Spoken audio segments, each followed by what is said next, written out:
6 దశాబ్దాలుగా అస్సోం అభివృద్ధికి కాంగ్రెస్ చేసిందేం లేదన్నారు ప్రధాని నరేంద్ర మోడీ. రాష్ట్రం నుంచి ప్రధానిగా ఎన్నికైన వారు కూడా ఏమీ చేయలేదన్నారు. 5 రాష్ట్రాల ఎన్నికల ప్రచారంలో భాగంగా అస్సోం, పశ్చిమ బెంగాల్లో పర్యటించారు మోడీ. 5 రాష్ట్రాల ఎన్నికల ప్రచారంలో బిజీగా ఉన్నారు ప్రధాని నరేంద్ర మోడీ. వరుసగా రెండో రోజు అస్సోంలో పర్యటించారు.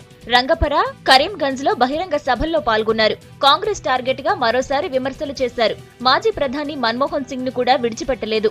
అసోం నుంచి ప్రధాని ప్రాతినిధ్యం వహించినా రాష్ట్రంలో అభివృద్ధి జరగలేదన్నారు. తర్వాత పశ్చిమ బెంగాల్లోని ఖరగ్పూర్ ఎన్నికల ప్రచారంలో పాల్గొన్నారు.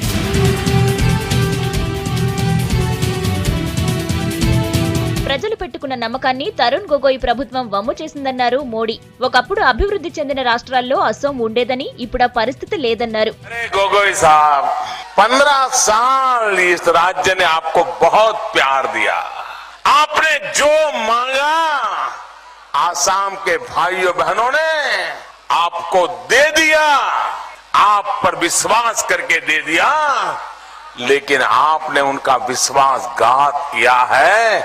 आपने उनके सपनों को चूर चूर कर दिया.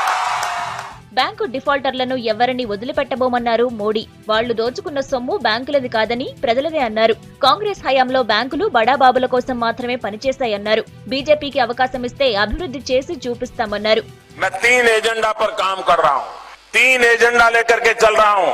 मेरा सबसे पहला एजेंडा है विकास. मेरा दूसरा एजेंडा है तेज गति से विकास. और मेरा तीसरा एजेंडा है चारों तरफ विकास. हमारी सारी समस्याओं का समाधान विकास में है.